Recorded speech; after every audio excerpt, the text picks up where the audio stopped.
hoy a una nueva sesión de nuestro diplomado. El día de hoy tenemos una clase igual súper interesante.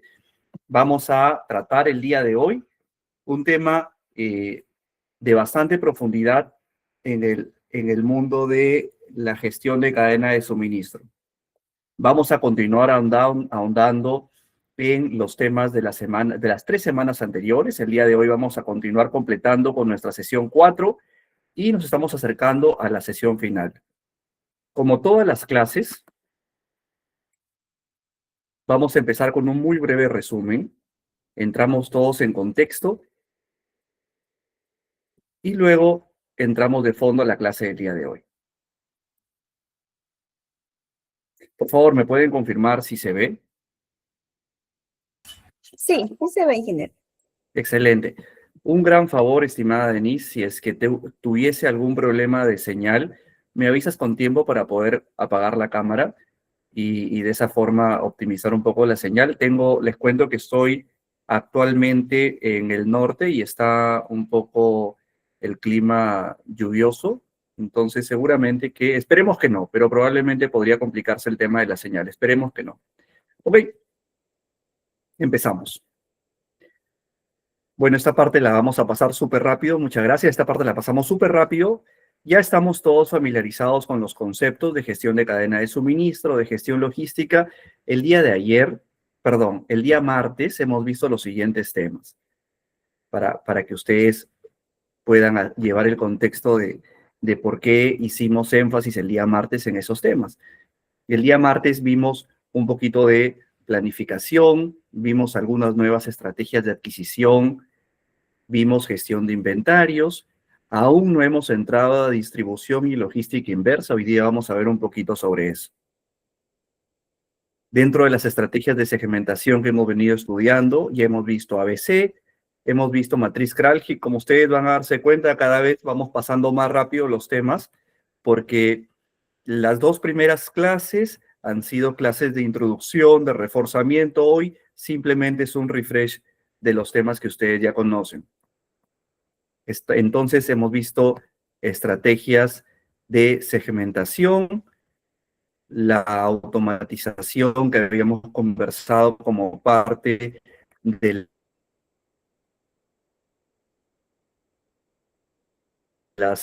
las estrategias de tecnologías emergentes, la estandarización, que es súper importante y les estamos recomendando para que todos la tengan en cuenta, gestión de inventarios como parte de las estrategias de sinergia con gestión de almacenes, optimización de proveedores, gestión de riesgos, la implementación o la estrategia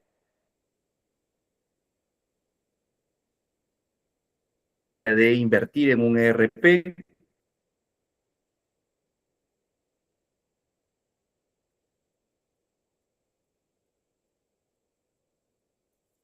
Vamos también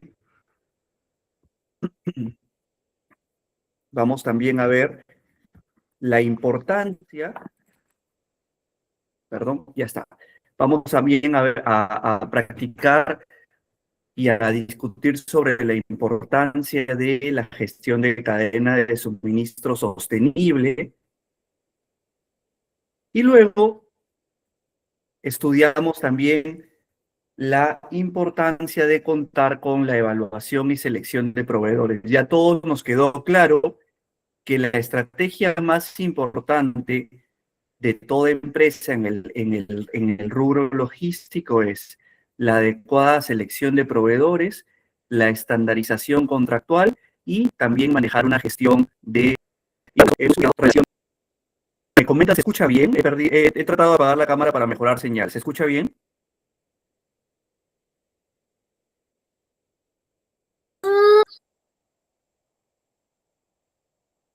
Sí, me confirman, si no, cambio de red. ¿Sí? Ok. En caso llegue a perder señal, por favor, me avisan con tiempo para que no puedan perder nada de clase. Ok.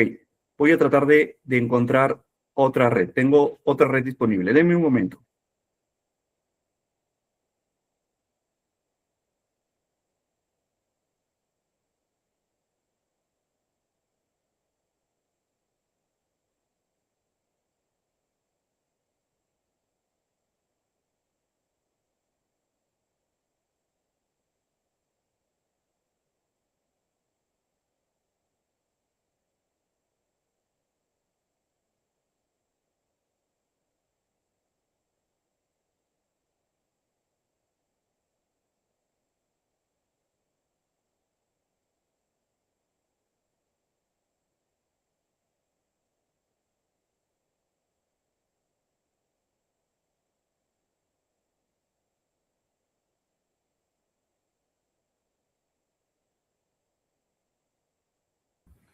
Ok, ¿me confirman, por favor, si allí se me escucha mejor? Sí, sí se escucha, ingeniero. Excelente, entonces continuamos.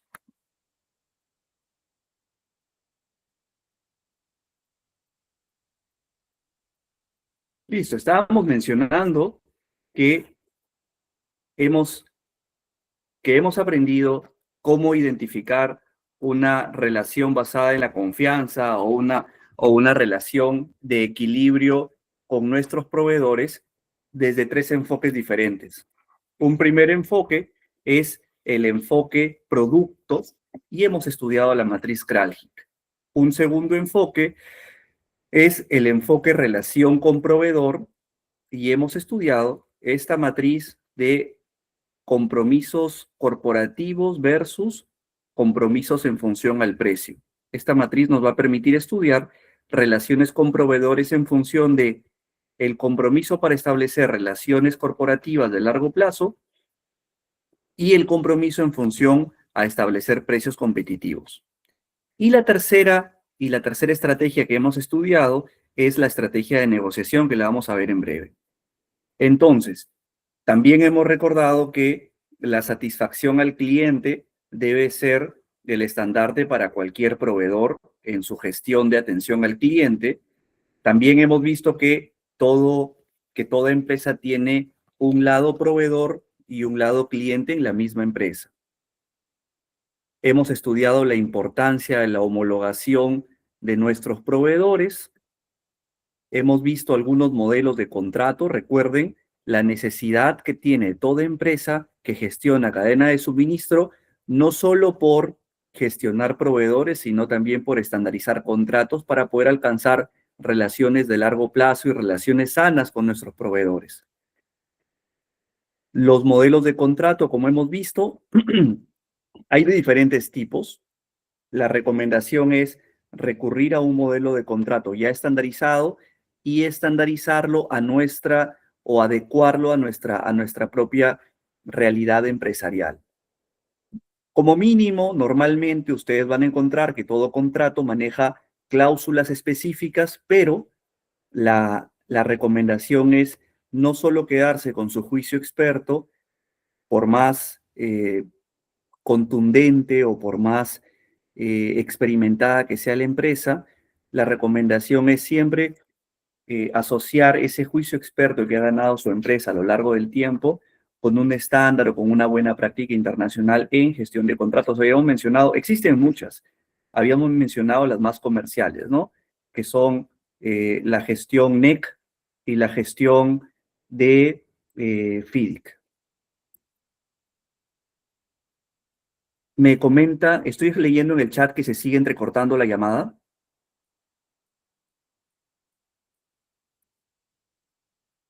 No, ingeniero, se escucha normal. ¿Sí? Ok. Ok, ok. Gracias por confirmar. Había leído un comentario de que no se escuchaba bien. Ok, entonces habíamos estado viendo, perfecto, habíamos estado viendo o recordando la importancia de estandarizar contratos.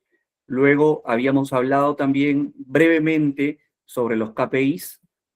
Habíamos hecho una pequeña introducción porque la clase de KPIs va a ser el día martes de la próxima semana. Y la sesión número 3, habíamos coordinado sobre gestión de inventarios y sobre estrategias de adquisición. Habíamos coordinado cómo podíamos pasar de un enfoque tradicional. En el enfoque tradicional habíamos estudiado que en toda empresa, bajo el enfoque tradicional, el riesgo mayoritariamente está en el lado cliente. Acuérdense, cuando estamos en un enfoque tradicional, el cliente se encarga de definir la cantidad, el cómo, el cuándo y el dónde. Cuando estamos gestionando enfoque tradicional, el cliente es responsable de definir qué cantidad se va a adquirir, dónde se va a definir la carga, cuándo va a ser la entrega y en qué condiciones se va a entregar. Es decir, el cliente, como ustedes pueden percibir, está llevando la mayor parte del riesgo en el enfoque tradicional.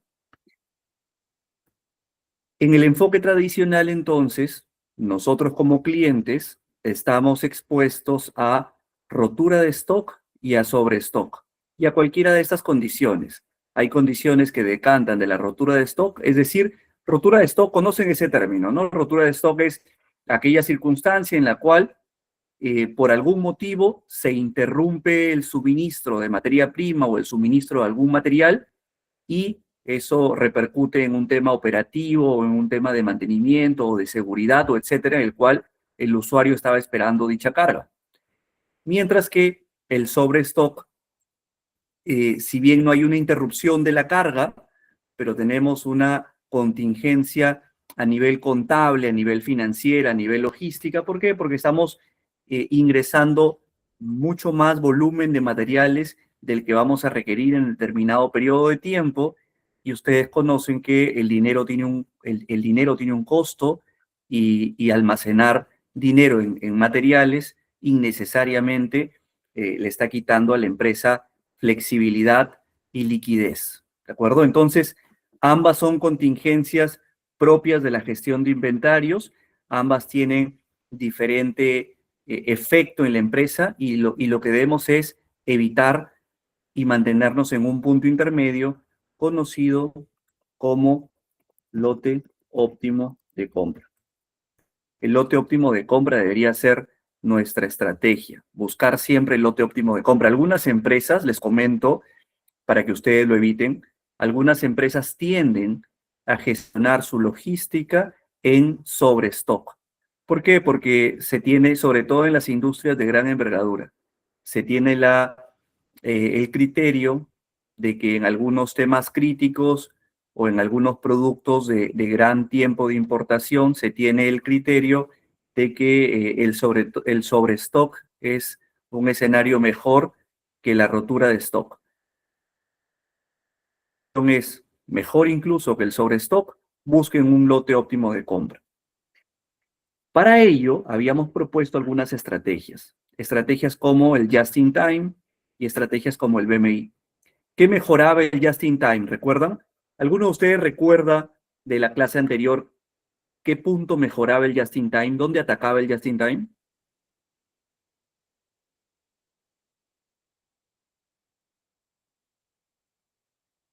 Les doy una pista.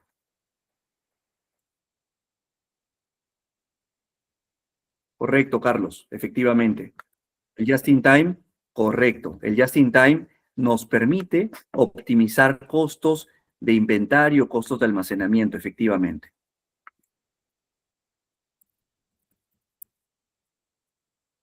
De acuerdo, seguimos entonces. Y recordemos cómo el Just in Time nos ayuda a optimizar o a reducir costos de almacenamiento y costos de inventario.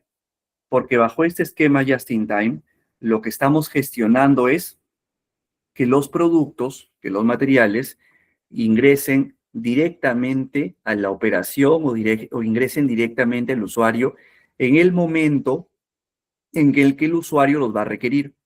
Es decir, vamos a gestionar, nosotros como clientes, vamos a gestionar que el suministro de determinados productos ya no ingresen a nuestro almacén, ya no pasen periodos de almacenamiento, de custodia, de preservación, etcétera, sino que el momento de envío sea directamente al momento de requerimiento del insumo en obra o al momento del requerimiento del insumo en la producción por parte de nuestra área operativa, o en el momento en el uso del mantenimiento por parte del equipo de mantenimiento.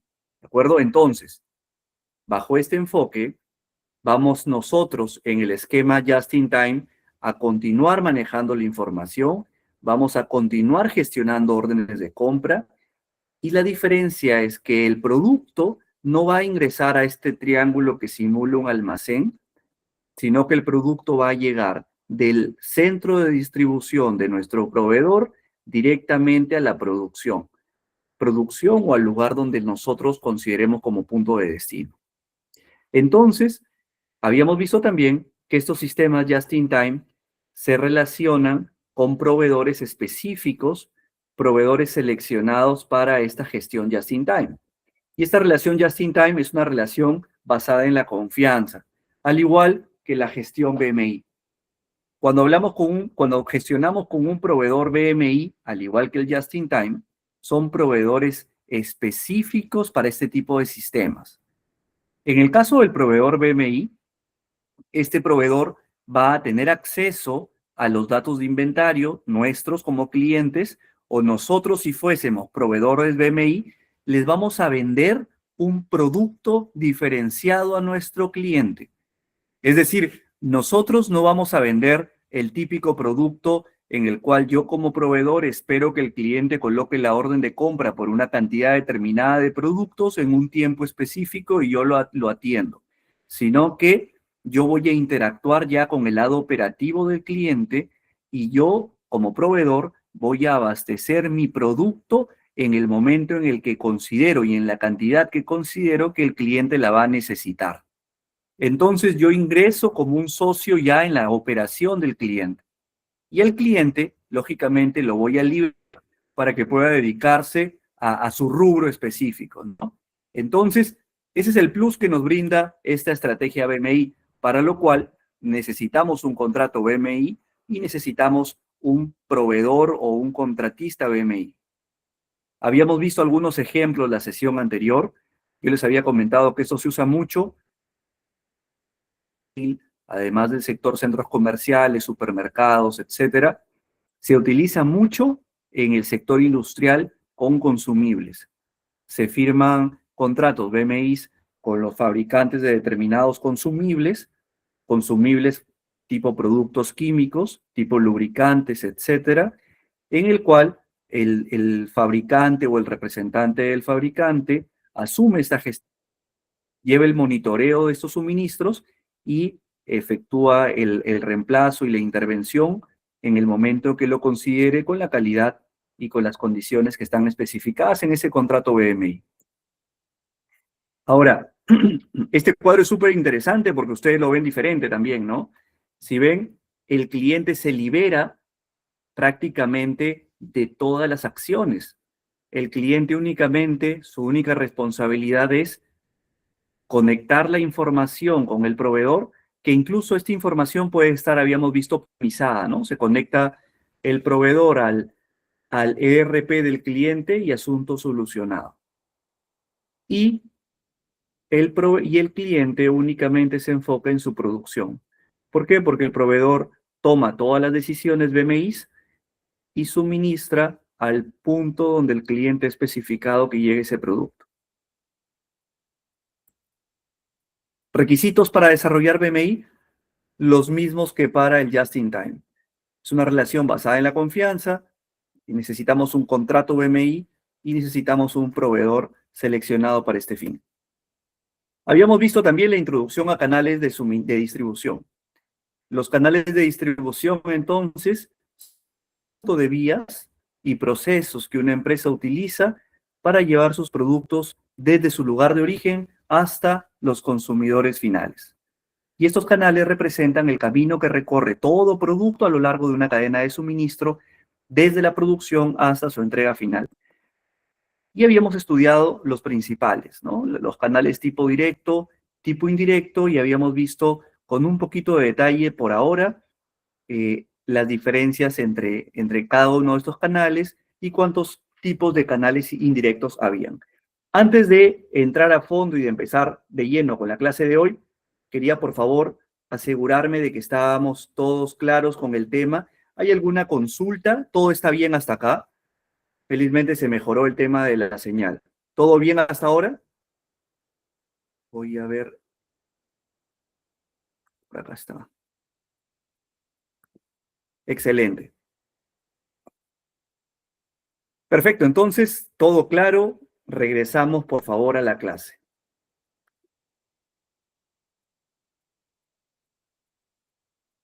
Dentro de los modelos de distribución, entonces, empezamos hablando del modelo de distribución directo y del indirecto. Recuerden, en el modelo directo, el fabricante es quien contacta y quien entrega su producto directamente al consumidor.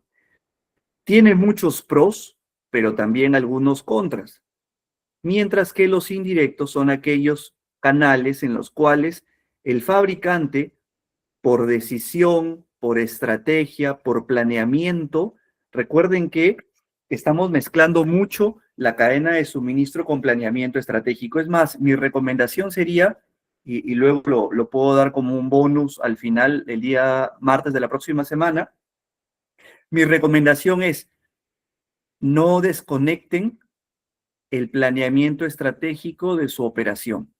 El planeamiento estratégico es vital, les va a dar muchas ventajas diferenciadoras. Dentro del planeamiento estratégico, por ejemplo, ustedes pueden encontrar cuál es su canal de distribución requerido o el canal de distribución recomendado. Ya ustedes conocen cuáles son los tipos de canales que hay. Ustedes pueden comunicarse directamente con el consumidor o pueden vender a través de un mayorista o pueden vender a través de un minorista. ¿De acuerdo? Ahora, ¿cuándo hacemos cada uno de estos pasos? La venta directa, es decir, fabricante, consumidor final, es el canal de distribución en el cual tenemos solo dos elementos: el fabricante o proveedor principal y el consumidor final o el cliente final. Es decir, si lo llevamos al mundo de la cadena de suministro, tenemos un fabricante que desde su propio centro de distribución abastece a sus consumidores finales. Este fabricante vende directamente el producto al consumidor final, no existen intermediarios, por lo tanto, el productor o fabricante desempeña la mayor parte de las funciones de mercadotecnia, comercialización, transporte, almacenaje, entre otros. Ustedes se imaginarán, habíamos visto las principales ventajas, además de costos, las principales ventajas están en torno al control del canal y a la sensibilidad al mercado. Esta para mí es la ventaja más importante. Si tu empresa está trabajando en el canal directo, tienes que explotar la ventaja de la sensibilidad al mercado. Tienes que sacarle mucho provecho a esa ventaja. Realmente es una ventaja muy grande que el productor pueda tener un contacto directo con el mercado, con su cliente. ¿Por qué? Porque al tratarse de un canal con un contacto directo con el cliente final, existe un conocimiento de las reacciones del mercado ante los productos o servicios. Es decir, el feedback es directo y por lo tanto la impresión de nuestro producto con el consumidor final es una reacción directa y de la cual tenemos que sacar la máxima ventaja. Porque por otro lado, nuestra desventaja va a ser que vamos a estar limitados geográficamente. Nuestra limitación es en función de los recursos que tenga el fabricante para acceder a la mayor cantidad de usuarios. Por lo tanto, nuestro volumen de ventas va a estar supeditado a esa limitación geográfica y vamos a tener un aumento de costos administrativos si requerimos crecer en geografía y en volumen.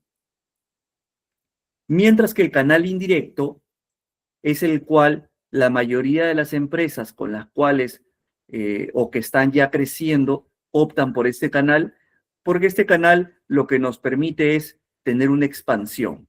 Por lo tanto, al expandir, no solo nos vamos a expandir geográficamente, sino también a nivel volumétrico, a nivel de crecimiento de mercado. Existen tres tipos de canales: cortos, largos y dobles. Principales ventajas: la ventaja que tendría que explotar una empresa en canal indirecto es la cobertura. Definitivamente los canales indirectos llegan más lejos. Como ventaja también vas a especializarte en el core de la empresa. ¿Por qué? Porque lo correspondiente a distribución, lo correspondiente a la gestión directa, el final va a quedar por parte de los intermediarios.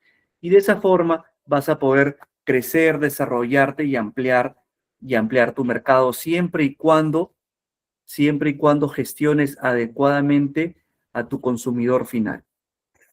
Como desventajas, tenemos mucha mayor competencia en el punto de venta, tenemos mucha mayor inversión en publicidad y el volumen de compra será determinado por el minorista teniendo en cuenta la respuesta de los clientes, lo cual es lógico porque si estamos creciendo a nivel geográfico, necesitamos cuidar que nuestro producto mantenga un estándar de calidad, no a la salida del centro de distribución. Este punto es súper importante. Cuando estamos trabajando en un canal indirecto, no basta con cuidar que la calidad de nuestro producto se encuentre a la salida de nuestro centro de distribución. Tenemos que influenciar en que la calidad también se controle en este punto. ¿De acuerdo? Muchas veces las empresas fallan porque cuidan calidad únicamente en este. Es decir, las empresas fallan porque consideran que su cliente es el proveedor mayorista o minorista. Realmente ese no es nuestro cliente. Nuestro cliente objetivo es el consumidor final. Y justamente estoy asesorando a una empresa cuyo, llamémosle, cuyo punto débil o punto de mejora ha sido ese. Esta empresa ha estado enfocándose en atender al mayorista y al minorista, descuidando el verdadero enfoque que era el consumidor final. Entonces, esta empresa ha estado buscando que este mayorista y minorista tengan el mejor precio, el mejor trato, el mejor servicio, el mejor producto, pero descuidando al consumidor final. ¿En qué aspecto? En el aspecto que si el consumidor final no se lleva la mejor impresión del producto, simplemente el consumidor final va a dejar de comprarle al minorista, el minorista al mayorista y el mayorista a nosotros. Ese punto es bastante importante y es muy duro de comprender por parte de los fabricantes en el modelo indirecto. Ahora, el reto va a ser cómo si soy un fabricante, cuido de que el producto llegue de la mejor manera al consumidor final. Vamos a aprender un poquito de esto en esta sesión. Solo para aclarar, ese último punto me es importante que haya quedado claro. A todos nos queda claro la importancia en que el consumidor final se lleve la mejor percepción del producto por parte del fabricante, ¿cierto? ¿Alguien tiene alguna duda sobre eso?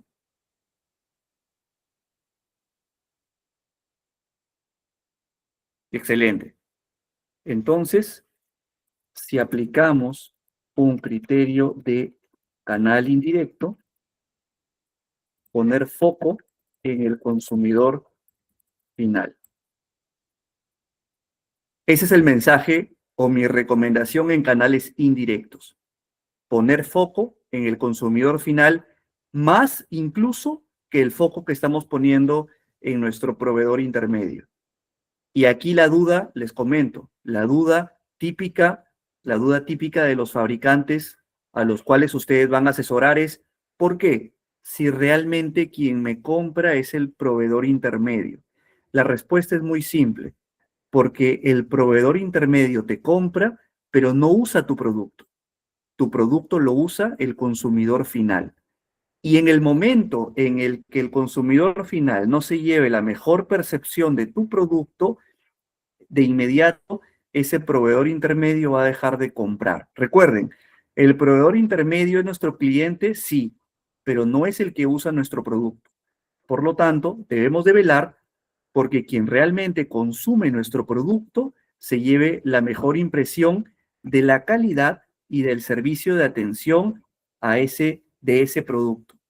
Entonces, nosotros hoy vamos a aprender a dejar de ver al mayorista y al minorista como clientes y verlos como socios estratégicos. Muchas veces, les comentaba, muchas veces vemos al mayorista y minorista como nuestros clientes. ¿Y por qué? Y la respuesta de los fabricantes es porque yo no conozco al consumidor final, no tengo relación con el consumidor final, no sé quién va a ser, pero mi cliente es el mayorista y minorista. Lo que les traigo en esta clase es un cambio mental. No veamos al mayorista y al minorista únicamente como nuestro cliente, sino veámoslo como el socio estratégico. ¿Por qué? Porque vamos a proyectar que nuestro verdadero cliente es el consumidor final. aquel que va a usar, aquel que va a consumir nuestro producto. Entonces, el distribuidor mayorista forma parte de la cadena de distribución de la empresa de manera indirecta. La definición de mayorista es, por tanto, un intermediario entre el fabricante o productor y el usuario final o usuario minorista y luego el usuario final. De esta manera, el mayorista compra el producto al fabricante y a su vez vende el producto a otro consumidor y luego el minorista al consumidor final. ¿De acuerdo? Ahora, el minorista, también conocido como detallista, es el último elemento de la cadena de distribución antes del consumidor final. Es la empresa comercial o el vendedor que vende el producto al consumidor final y se encuentra, por lo tanto, en contacto directo con el mercado, por lo que influye en las ventas y el resultado final del artículo que se comercializa. Entonces, ustedes ven que la cosa no es tan simple como colocar nuestros productos a un mayorista o a un minorista. Necesitamos cuidar como clientes, como fabricantes, como proveedores, necesitamos cuidar de la armonía de toda la cadena de suministro, porque en el momento que nuestro producto no es aceptado en la cadena de suministro, simplemente comprar quién, el consumidor final, y de un tema de retroceso o de cadena inversa, vamos a empezar a caer en ventas hasta ser afectados directamente como fabricantes. Cuando hablamos de canal indirecto, entonces tenemos canal corto, canal largo, canal doble. Los canales cortos ya hemos visto en el cual tenemos fabricante, minorista y consumidor. Y en los canales largos tenemos fabricante, mayorista, minorista, consumidor. Y hay un canal que le llaman canal doble.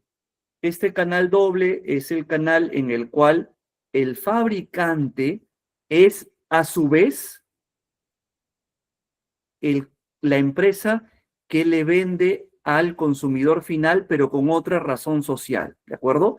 Entonces, esto es muy utilizado mediante sistemas de franquicias y sistemas de agencia de viajes. Y esto, por ejemplo, se utiliza mucho en empresas que son integradas, en el cual la empresa maneja tanto el área de fabricación como el área de ventas, pero las maneja como dos razones sociales diferentes. Un área fabrica, el otro área vende, pero al ser dos razones sociales diferentes hay una desconexión a nivel empresarial, aun cuando las dos pertenezcan al mismo holding. Este sistema es menos frecuente. El más frecuente que ustedes van a conocer es el sistema de canal largo.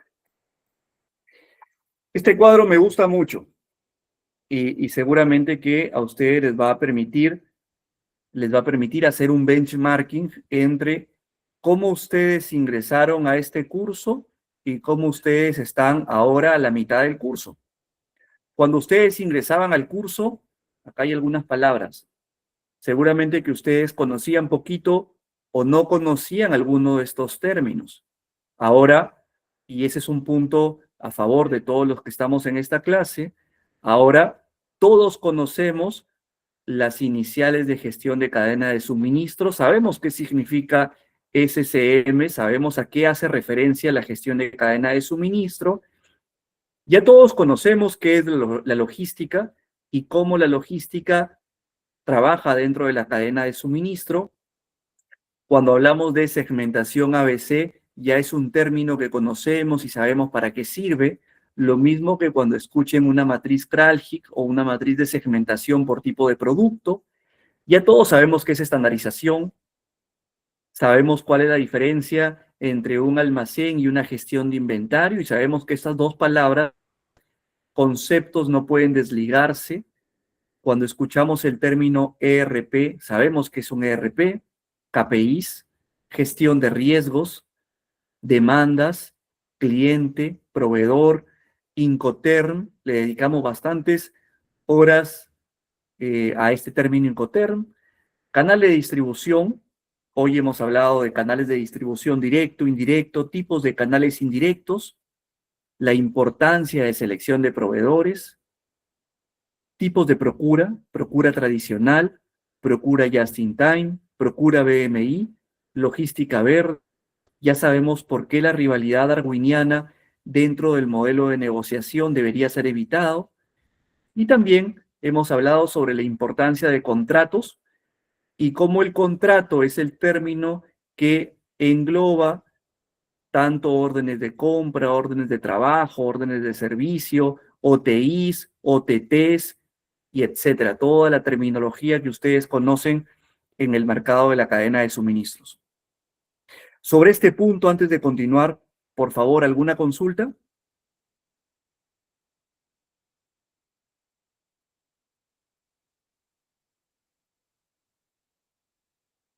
Por supuesto. ¿Alguna consulta? ¿Está todo claro? Excelente.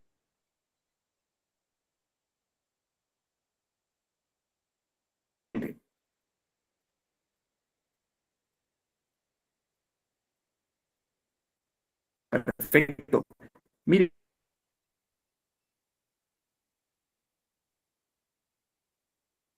próxima sesión traigo ejemplos de empresas reales de cada uno de los tipos de canales de distribución. ¿De acuerdo? No te preocupes, el próximo martes les traigo información e incluso les dejo con el equipo de Levante Perú para que ustedes puedan tener un brochure de las empresas que existen hoy en nuestro medio por cada uno de los tipos de canales que existen.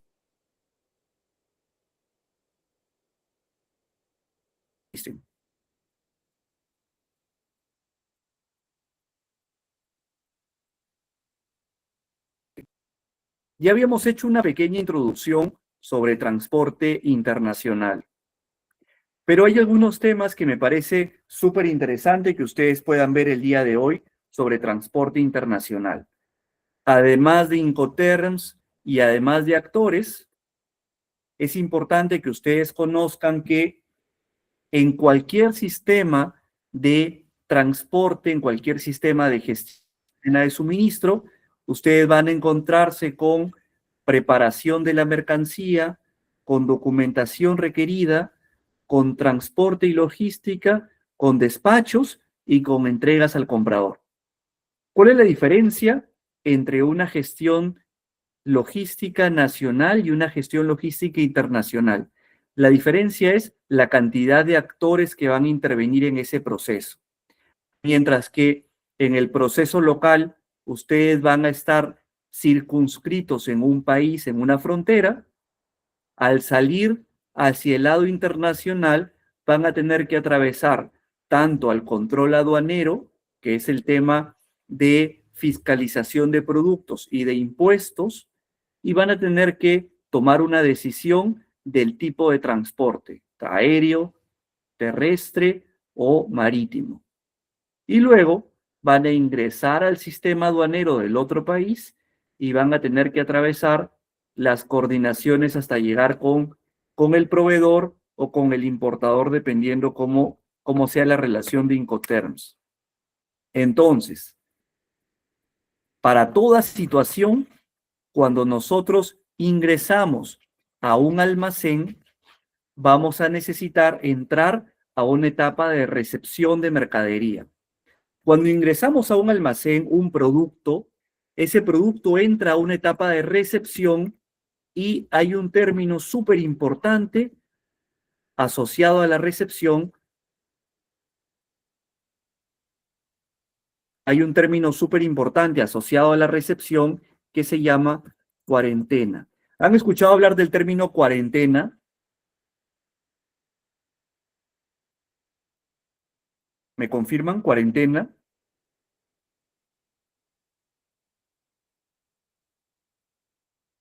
Correcto. Cuando estamos gestionando logística, cadena de suministro en un almacén, cuando ingresa un producto a un almacén, hay un periodo que se denomina periodo de cuarentena. En ese periodo de cuarentena, todo producto que ingresa al almacén necesita pasar por una inspección y por una revisión. Y una vez que el producto sea dado de alta, el producto o el material ingresa recién a la etapa de almacenamiento. Esa palabra o ese término es súper importante para que ustedes lo tengan en su vocabulario. Cuarentena. Entonces, el producto ingresa al almacén, entra a la etapa de cuarentena, pasa los controles que deba de pasar. Justo aquí en la imagen ustedes pueden ver, los almacenes tienen una zona, es una zona vallada, una zona señalizada, donde se denomina o se clasifica la cuarentena de un producto, y una vez que el producto pase la inspección, recién ingresa hacia la etapa de almacenamiento. Cuando el producto entra hacia la etapa de almacenamiento, en ese almacenamiento va a depender del tipo de producto, va a depender de almacén y va a depender de la infraestructura con la que cuente la empresa. Y aquí entra, por ejemplo, lo que habíamos estudiado como automatización. E incluso en algunos almacenes ya la etapa de almacenamiento es una etapa que está automatizada y robotizada.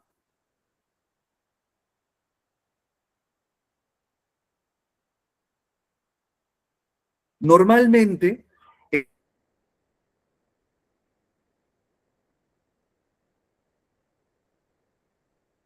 etapas que aún no están siendo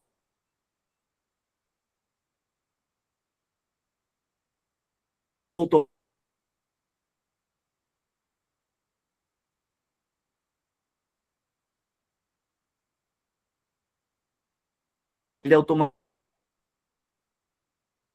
automatizado en determinados casos. El producto permanezca en el almacén va a depender,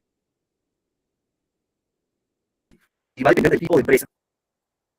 Hay un tipo de almacén que se denomina distribución, en el cual el producto, para que el almacén tenga un récord o un ratio óptimo, el tiempo de residencia del producto en el almacén tiene que ser muy corto. Por lo tanto, el ratio de almacenamiento o el ratio de residencia de los productos o el ratio de rotación tiene que ser muy alto para que un centro de distribución se considere eficiente. Y eso lo vamos a estudiar más adelante. Cuando el producto entra después de la cuarentena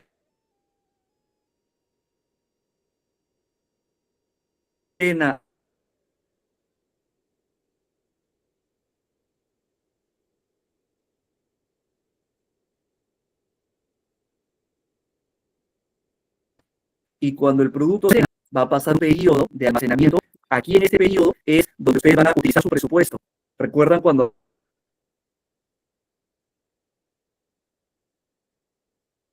para mantenimiento? Este periodo es donde ustedes van a determinar el dinero que van a requerir para ese presupuesto de preservación, mantenimiento, custodia, etcétera, en función de cuál es el tiempo que la carga va a necesitar tener un movimiento. A este movimiento le vamos a llamar expedición, es decir, la salida del producto hacia el destino. Y este destino puede ser un consumidor final, el proceso u otra planta para que el proceso continúe.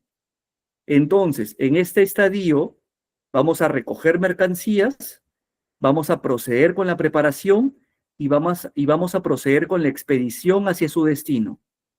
En este punto hay una segunda inspección. Recuerden, la primera inspección que vamos a tener es cuando el producto llega al almacén y la segunda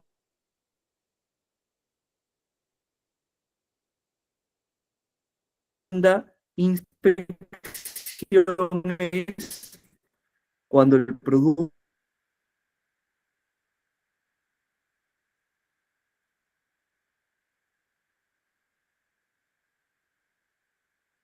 es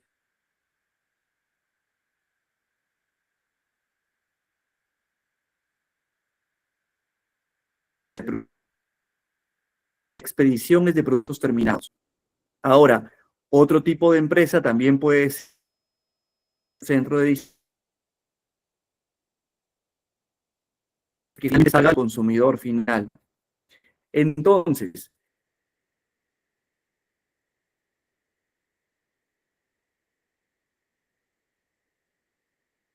pasa por una etapa de recolección y expedición.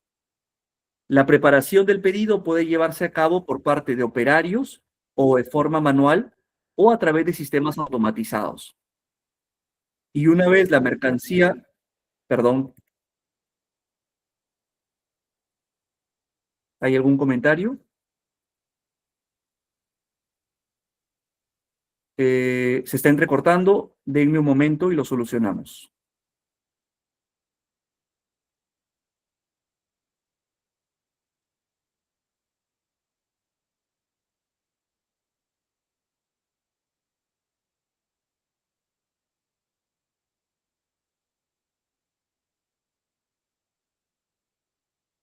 Ingeniero, ¿logra escucharme? Sí, fuerte y claro. Me comentaban que se estaba entrecortando, por eso he cambiado de internet nuevamente. Sí, Sí, un ahí poco, estoy. quizás la calidad del internet. Uy, qué pena, pero lo importante es que la clase está súper interesante porque si no, no me hubieran avisado. Listo. Ya estoy, ya estoy nuevamente con el punto. ¿Me comentan en qué punto se perdió la clase? Mil disculpas. Comprenderán que son temas que ocurren, pero estamos preparados para solucionarlo. ¿Me comentan desde qué punto, desde inspección? Perfecto. No se preocupen que lo voy a comentar desde recepción incluso un poquito antes.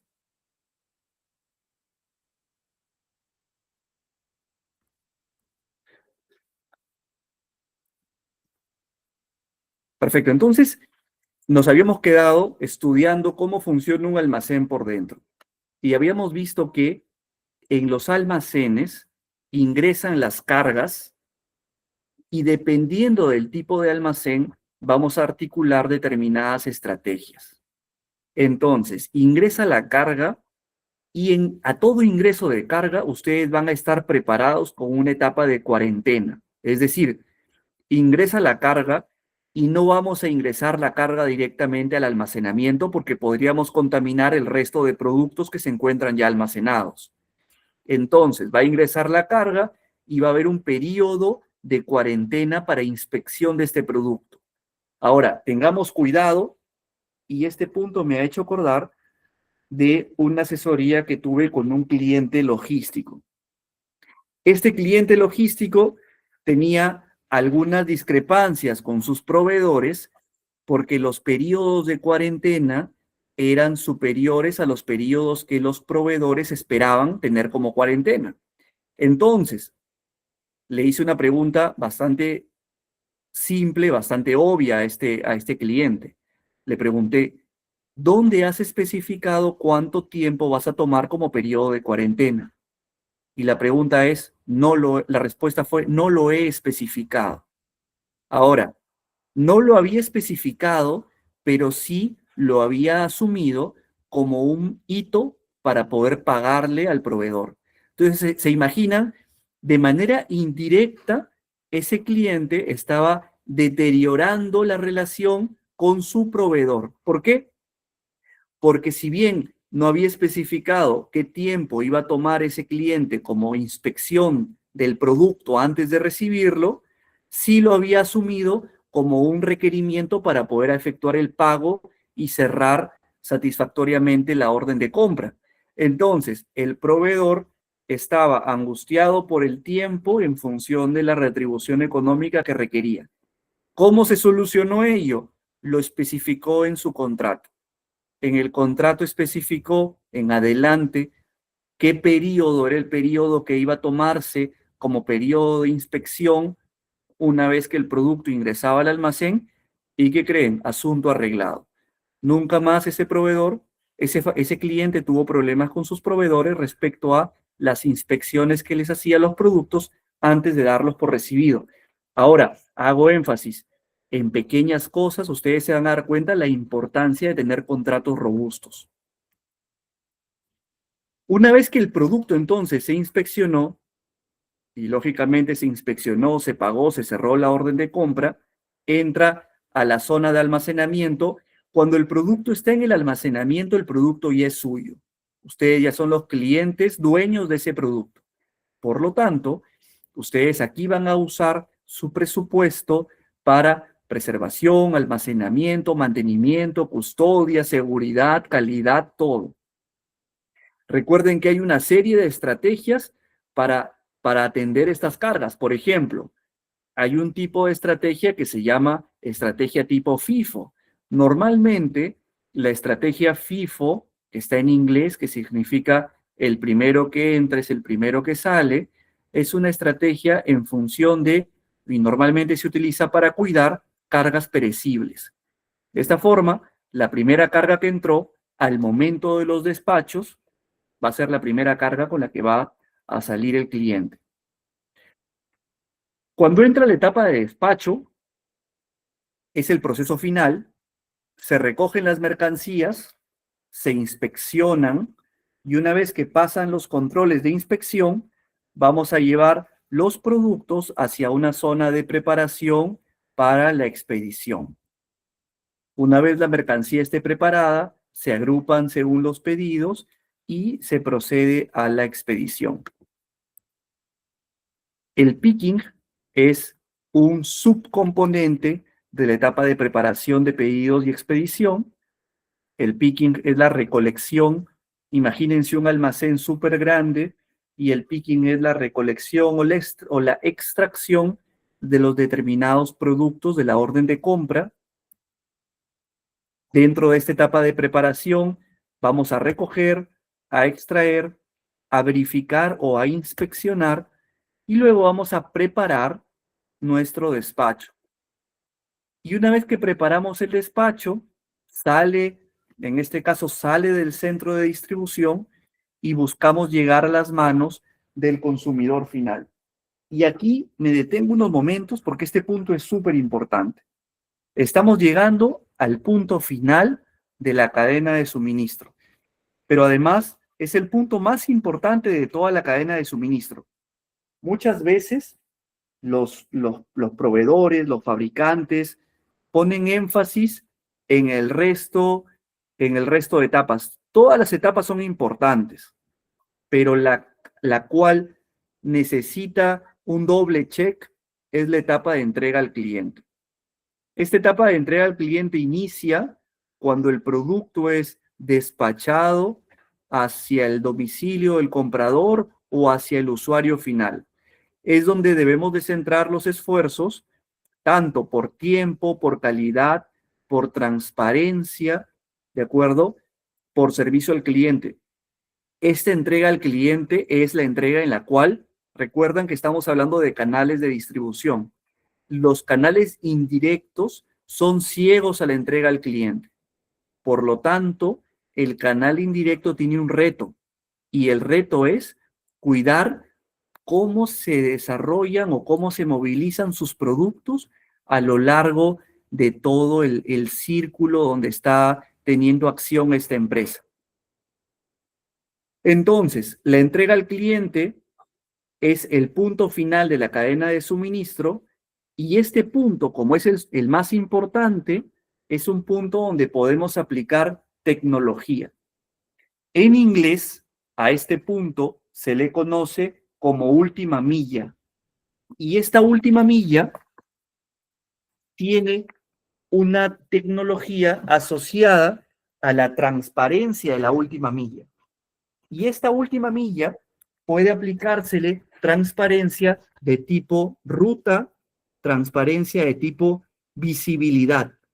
Y existen algunas herramientas que ayudan a la cadena de suministro, así como teníamos ERPs para los almacenes y ERPs para las empresas. Para la cadena de suministro tenemos softwares como por ejemplo el software Planner Pro, el software Last Mile, y hay muchos softwares que ustedes pueden desarrollar in-house.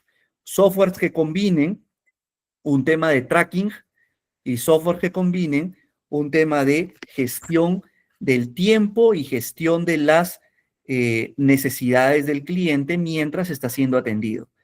Seguro que muchos de nosotros, los que estamos en sala, hemos tenido la oportunidad de interactuar con nuestros proveedores e interactuar con este tipo de softwares. ¿Cuántos de nosotros no hemos estado chequeando en línea el tracking de nuestros productos? Sobre todo cuando estamos haciendo adquisiciones de productos internacionales y vemos que en el tracking nos indica dónde se encuentra el producto, qué aduana ha pasado, si se encuentra en tránsito, cuándo nos llega, si la carga se demoró, no se demoró, etcétera. Esto es súper importante y ahora está muy en desarrollo aplicando las tecnologías que tenemos a nuestra disposición. Entonces, ventaja diferenciadora para todos. Si tenemos la oportunidad de aplicar automatización y de aplicar tecnología a la última milla en nuestras empresas, no perdamos de vista esa ventaja diferenciadora. Pregunta, ¿han tenido la oportunidad de aplicar algún tipo de gestión automatizada a la última milla en sus empresas?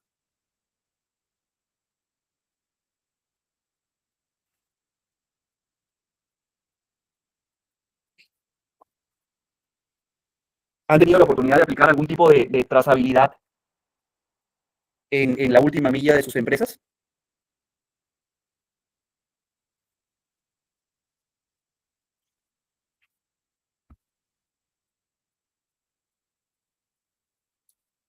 Correcto, correcto, Carlos, correcto, John. Correcto, Ángeles. Recomendación, no pierdan de vista este punto. Es súper interesante que ustedes puedan, si ya saben cuál es el punto más importante de la cadena de suministro, puedan aplicar esa ventaja diferenciadora. Normalmente, las empresas, o son pocas las empresas que están explotando este punto, el punto de aplicar tecnología, aplicar visibilidad y encontrar ventajas diferenciadoras en la última milla.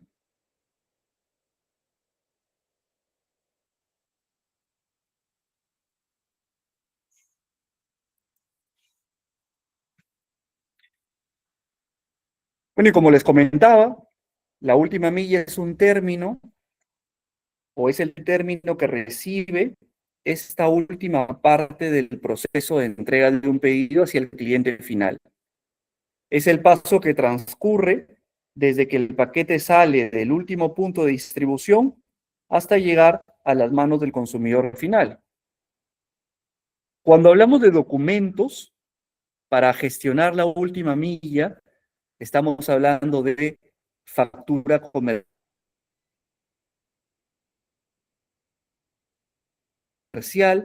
lista de empaque, certificado de origen. Y si estamos hablando de una gestión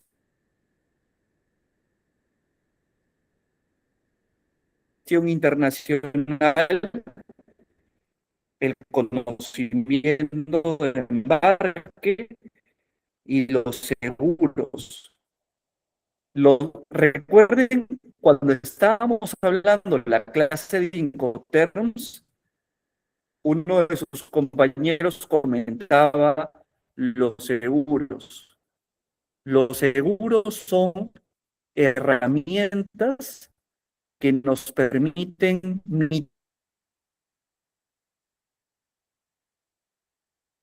mitigar riesgos.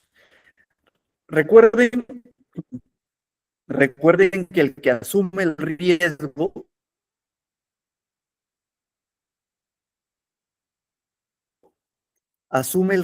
y traspasa el riesgo en función costo. Pero al asumir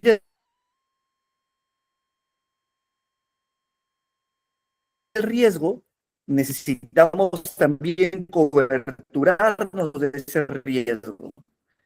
¿Y cómo nos coberturamos de ese riesgo? Mediante seguros. Y, lógicamente, al traspasar ese riesgo hacia la compañía aseguradora nos acepta el riesgo con un costo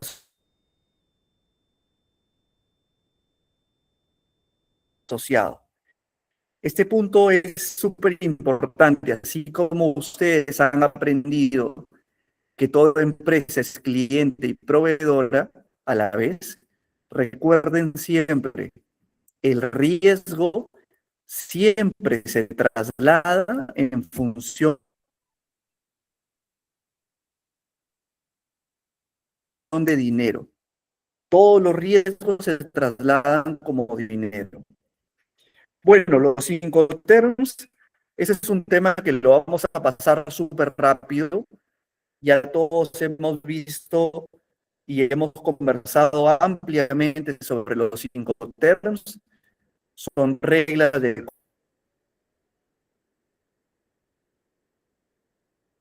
compra internacional en función del riesgo. Mientras menos riesgo asumo, el que asume el riesgo lo traslada como un costo.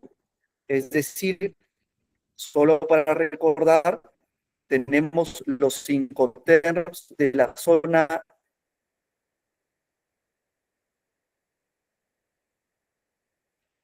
E, que son los cinco terms en los cuales el riesgo los asume el importador, y los riesgos y los cinco terms de la zona D, en los cuales el riesgo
Sí, estimados profesionales, se acaba de salir, pero en breve regresa.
Hola, buenas noches, ¿me copian?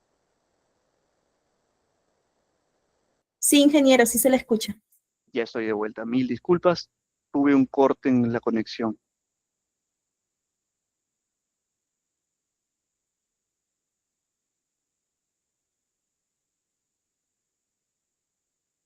Les comparto nuevamente pantalla.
Listo, ya estamos por acá. ¿Me escuchan bien? Sí, ingeniero, sí se le escucha. Sí, mil disculpas. Hoy el internet nos ha jugado una muy mala pasada. Ok, entonces estábamos, bueno, yo había avanzado bastante. ¿Me pueden comentar de en qué parte nos quedamos?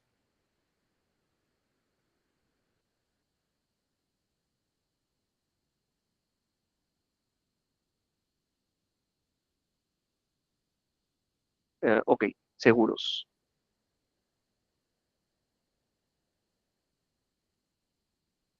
Bueno, les comento. Este tema es súper interesante y lo explico súper rápido. La normativa internacional es necesaria que todos la tengamos clara porque la normativa internacional va a formar parte también de nuestra regulación contractual. Es decir, cuando nosotros gestionemos nuestros contratos, vamos a estar facultados a referenciar determinados reglas internacionales bajo las cuales necesitamos que nuestro contrato se desarrolle. Y este punto es necesario porque tanto nosotros como contratistas o como clientes y nuestros proveedores o clientes van a necesitar salvaguardar determinadas condiciones. ¿En qué aspecto? Por ejemplo, si nosotros como clientes necesitamos preservar nuestra, nuestro patrimonio o necesitamos salvaguardar que nuestro dinero como clientes, que nuestro dinero sea bien invertido y evitar alguna condición de incumplimiento del contratista, vamos a necesitar especificar cómo se van a resolver las controversias. Y una especificación que nos va a ser muy útil es en qué entidad o bajo qué organismo regulador vamos a basar nuestras controversias. Y les estaba comentando que un organismo muy útil y que es muy usado para salvaguardar responsabilidades de este tipo es la Cámara de Comercio Internacional. Se pacta en los contratos que las controversias van a tener determinado manejo. Les comento, por ejemplo, bajo el enfoque FIDIC, las controversias se gestionan cuando la controversia se sale fuera de control. Bajo el enfoque FIDIC se gestiona en algún tipo de ente regulador y uno de ellos puede ser la Cámara de Comercio Internacional. Entonces, la Cámara de Comercio Internacional Supacta como centro de arbitrajes. Y en el caso FIDIC, actualmente les contaba que estaba asesorando a un cliente que está desarrollando un arbitraje bajo el CCI, y este CCI lo que ordena es que cada parte tenga un árbitro y luego hay un árbitro dirimente.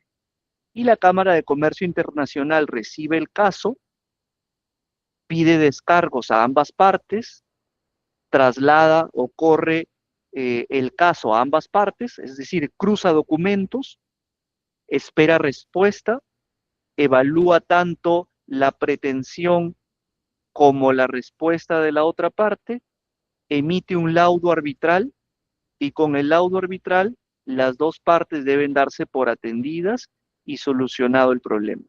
Pero para ello recurrimos a este tipo de reguladores internacionales. Habíamos estado conversando también sobre normativa aduanera, sobre transporte marítimo, sobre transporte aéreo, sobre transporte terrestre. Habíamos estado conversando sobre una serie de entidades que podemos citar como reguladores en nuestros contratos.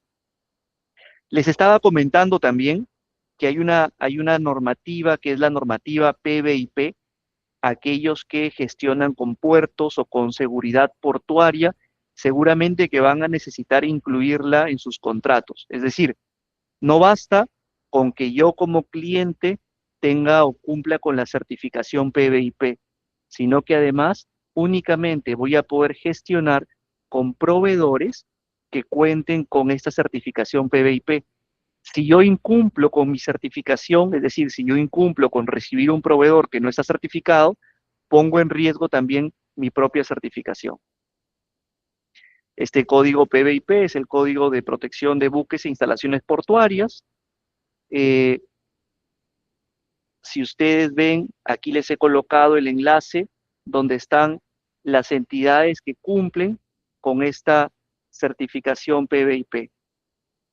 Ustedes pueden dar clic y pueden acceder a qué entidades en el país necesitan certificación PBIP en sus puertos. Ustedes van a poder ver todos los puertos que hay a nivel nacional. Acá están todos. Quién es la empresa administradora, la dirección, etcétera. Todas estas empresas cumplen con la certificación PBIP para poder operar.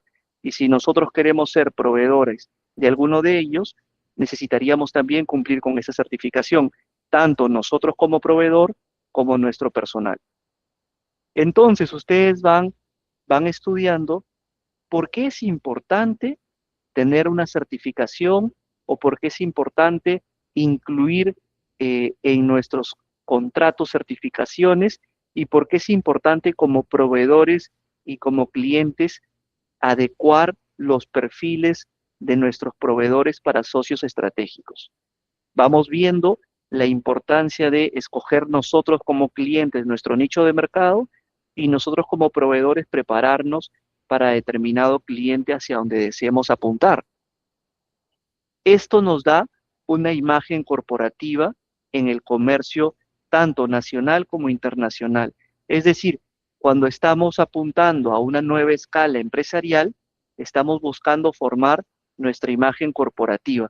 Es por eso que las empresas recurren a certificaciones. Las empresas recurren a certificaciones, primero, por un tema de planeamiento estratégico y segundo, por un tema de cumplimiento normativo. Entonces, dentro del planeamiento estratégico, estamos escogiendo determinado nicho de mercado en el cual, para ser competitivos, tenemos que estar certificados en alguna de estas normativas. Y además de estar certificados nosotros, tenemos que especificar en nuestros contratos que estén certificados nuestros proveedores. Los tratados de libre comercio es un término súper importante y que considero necesario que todos los que estamos en esta clase lo podamos manejar. Los tratados de libre comercio son una suerte de acuerdos bilaterales que suscriben los países. Y al suscribir esos acuerdos, se especifican determinadas condiciones comerciales. Los acuerdos pueden ser más o menos condescendientes en función de la predisposición que tengan los países para hacer que el comercio sea más fluido. Incluso yo he tenido oportunidad de ver acuerdos comerciales que simulan, me refiero simulan en el marco de la ley, que la relación comercial con determinados países es tan simple como si fuese la relación en el mismo suelo, en el mismo país. Y les comento un dato que seguramente para ustedes es una novedad. Cuando estaba, cuando estaba estudiando el MBA en España, ustedes conocen que en España los países han suscrito un acuerdo que se conoce como la Unión Europea. Una serie de países han suscrito este convenio en el cual los países que han suscrito este convenio se encuentran todos interrelacionados bajo esta misma figura legal de continente, ¿no? De hacer que todos los países sean uno solo. Esto principalmente o entre otras funciones lo han hecho para facilitar el comercio y tienen condiciones bastante interesantes respecto a cómo gestionar comercio entre ellos. Condiciones como, por ejemplo, que en determinados puntos o bajo determinados tipos de productos, el comercio es como si fuese en el mismo suelo del país donde se está desarrollando el comercio. Es decir, para determinados productos, entre un país A y un país B, el hecho de que ambos países formen parte de la Unión Europea los hace como si fuera el mismo país. Y eso facilita un montón los trámites arancelarios, los trámites aduaneros, etcétera. Algo así eh, intenta construir los tratados de libre comercio. Perú ha suscrito más de 22 tratados de libre comercio entre países de América, de Europa, de Asia. Aquí les muestro algunos países con los cuales Perú tiene tratado de libre comercio. Recuerden, cada tratado de libre comercio es un documento específico con condiciones puntuales. Si la empresa en la que ustedes trabajan necesitan buscar un nuevo nicho de mercado, mi sugerencia es revisen el tratado de libre comercio del país con el cual ustedes necesitan interactuar y van a encontrar una serie de especificaciones sobre las cuales ustedes pueden presentar su estrategia. Los Incoterms ya los conocen, no necesito ahondar en Incoterms. Y luego quería explicarles el día de hoy el tema de centros de distribución. Recuerden, hemos estudiado qué es un almacén, hemos estudiado qué es gestión de inventarios, hemos visto cómo funciona dentro un almacén, pero el día de hoy vamos a empezar ya a especializarnos en centros de distribución. Y los centros de distribución son, denominémosle almacenes especiales, porque son aquellos almacenes que nos conectan con el usuario final. Si hemos visto que el paso más importante de toda la cadena de suministro es el paso de la última milla, pues la última milla se da entre el centro de distribución y el usuario final. Entonces, vamos a llamarle centro de distribución a todo almacén que nos va a conectar con el usuario final. El centro de distribución no tiene intermedios. El centro de distribución se caracteriza por ser la conexión con el usuario final. Este concepto de centro de distribución nació para ser ágil, para optimizar el proceso y para satisfacer al cliente en función de tiempos y costos. Por lo tanto, la ubicación de un centro de distribución es clave. Estos centros de distribución, entonces, se diferencian del almacén respecto al tipo de producto que almacena. Los centros de distribución almacenan únicamente productos terminados. Por lo tanto, mi cliente es el usuario final y por lo tanto, mi ciclo de estadía es días, horas, por lo que la rotación es alta. Entonces, como la rotación es alta, necesito gestionar los centros de distribución de una manera específica.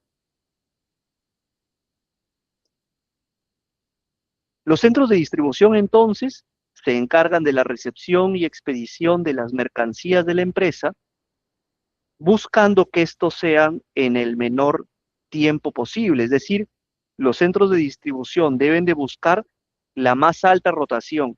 ¿Por qué? Porque a mayor rotación implica un mayor margen por la venta de estos productos. Por lo tanto, el centro de rotación no gana dinero por almacenamiento, sino por venta. El centro de distribución gana dinero por rotación de productos.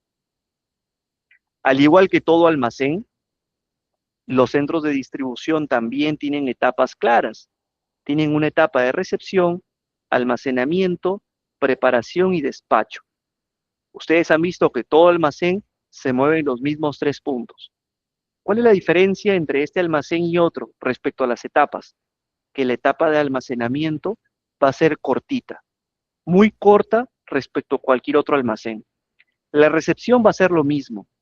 Ingresa el producto, se pone en cuarentena, se inspecciona, pasa al almacenamiento, sale del almacenamiento con la recolección, se vuelve a inspeccionar, se prepara y se despacha, se monitorea y se entrega al usuario final. Pregunta, ¿ustedes saben cómo se conoce a la gestión en la cual se atienden los reclamos del usuario final?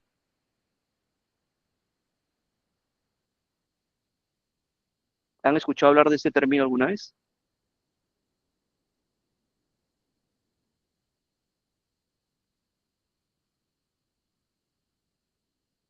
Correcto, entonces, donde, donde tenemos que ser o tener a nuestro personal súper preparado para logística inversa es en los centros de distribución. ¿Por qué? Porque la logística inversa va a gestionar el movimiento de productos desde el cliente hacia el vendedor para poder atender a este cliente. Entonces, si estamos hablando de logística inversa, es parte de nuestro proceso de atención al cliente. Entonces,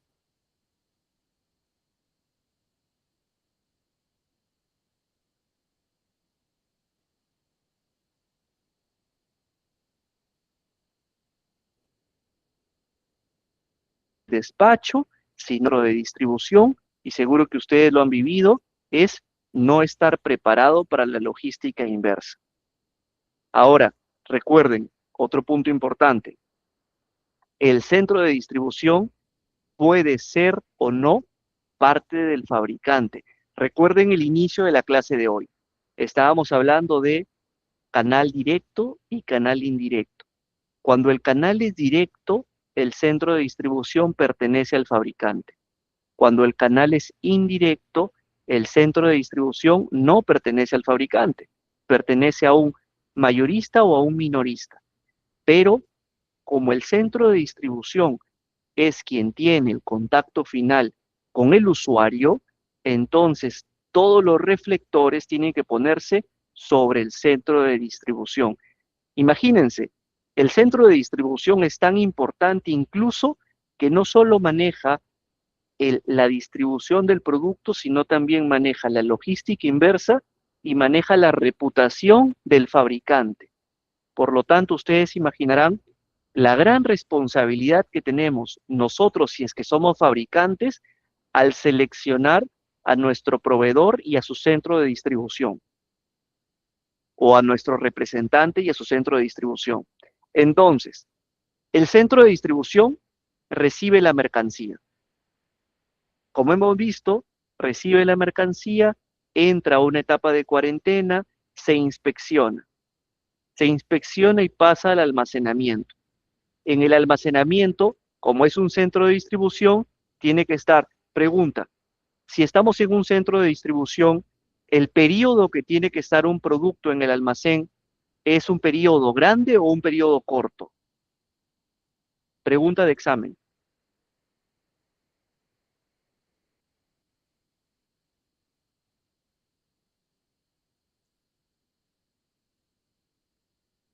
La respuesta es corto. Tenemos que buscar que en el centro de distribución el periodo óptimo sea corto. Efectivamente, efectivamente, como bien comenta, como bien comenta Javier, el periodo tenemos que buscar que sea corto. Es un reto del centro de distribución que el periodo de almacenamiento sea corto. ¿De acuerdo?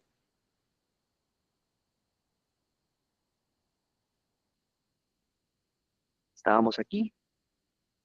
Entonces, vamos a, una vez que pasamos el periodo de almacenamiento, vamos a preparar el pedido para expedición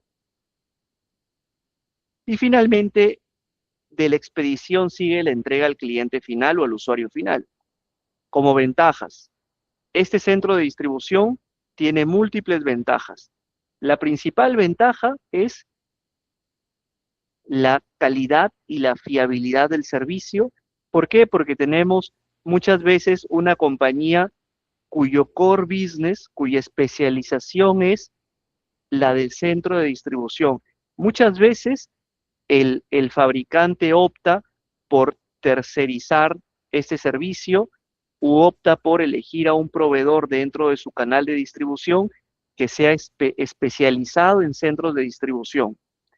De esta forma va a contar ese centro de distribución con la infraestructura, con la logística y con la capacitación para poder hacer el mejor de los roles en este sistema. Ahora, los centros de distribución muchas veces están asociados a logística 4.0, es decir, están altamente automatizados y estos centros de distribución son, como hemos visto, son el punto final de la cadena de suministro. Son aquellos que hacen la conexión directa con el usuario final. Este cuadro es súper interesante y y nos va a permitir ver, este cuadro de abajo, nos va a permitir ver la relación entre un centro de distribución y la cadena de suministro. Este cuadro ustedes lo van a poder leer de la siguiente manera.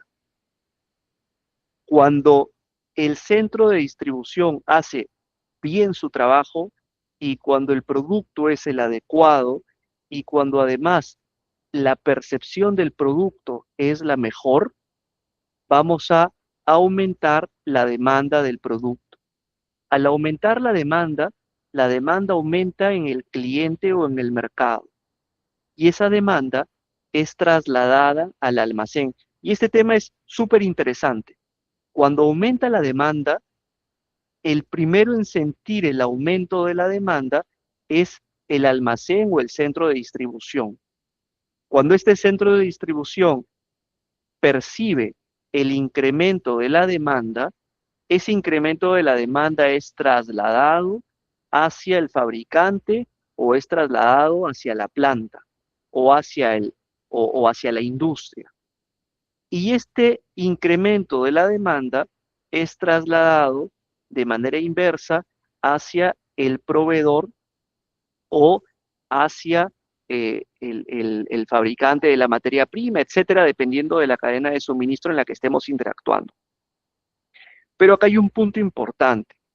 Si en algún momento se rompe la cadena de suministro, no vamos a poder dar el feedback inverso o el feedback directo hacia el cliente. Es decir, si la demanda inicia en ascendente del cliente al centro de distribución y del centro de distribución a la fábrica y de la fábrica hacia el proveedor, si no hay una respuesta coordinada, y aquí nuevamente es importante el tema de alianzas estratégicas, si no hay una respuesta coordinada del proveedor al cliente y del cliente al centro de distribución y del centro de distribución al usuario final, no vamos a poder crecer, no vamos a poder atender al cliente o al usuario final de manera idónea y por lo tanto vamos a tener que en algún punto de la cadena esta se va a romper. Y al romperse la cadena se va a interrumpir ese crecimiento. ¿Y qué va a hacer el usuario? El usuario va a trasladar su demanda hacia otro centro de distribución o hacia otro producto, ¿de acuerdo? Entonces, nosotros no deberíamos perder clientes o perder mercado por una rotura en nuestra cadena de suministro. Debemos de cuidar lo que se conoce como el flujo de la información y el flujo del dinero. Y solo para cerrar, ya todos hemos escuchado hablar del picking. Hay diferentes métodos para preparación de pedidos. El picking va a depender de el tipo de infraestructura con la que cuenta el almacén. En la etapa de preparación vamos a recoger el pedido o el picking, vamos a extraerlo, a inspeccionarlo o verificarlo. Finalmente vamos a preparar y vamos a expedir nuestro producto. Hoy en día, los almacenes, los centros de distribución se encuentran muy automatizados. Por ejemplo, la compañía Amazon está utilizando robots para hacer la etapa de preparación de sus pedidos. Incluso, y ustedes lo pueden ver en algún video, ya los centros de distribución se encuentran automatizados con estantes y con paneles móviles. Hemos visto que el punto más importante de toda la cadena de suministro es la última milla y cómo la última milla nos permite contactar al centro de distribución con el usuario final.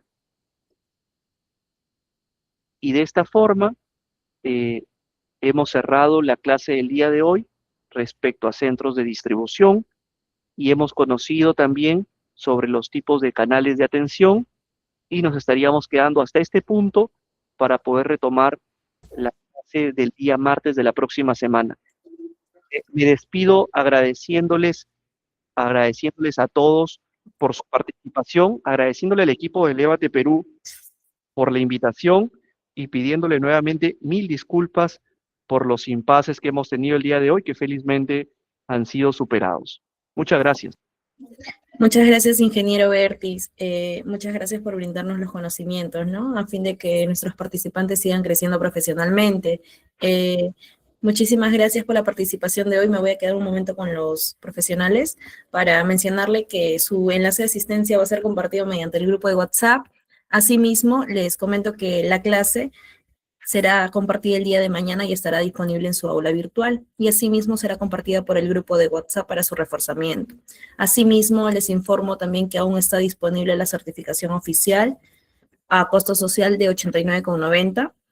Este diploma de especialización está avalado por el Ministerio de Trabajo y Promoción del Empleo y asimismo tendrá un mayor peso curricular. Si desean acceder a ella, pueden comunicarse con nosotros, pueden escribir al chat o al grupo en el cual yo dejaré el enlace de asistencia también. Que tengan muy buenas noches, estimados profesionales. Muchísimas gracias, ingeniero, también a usted.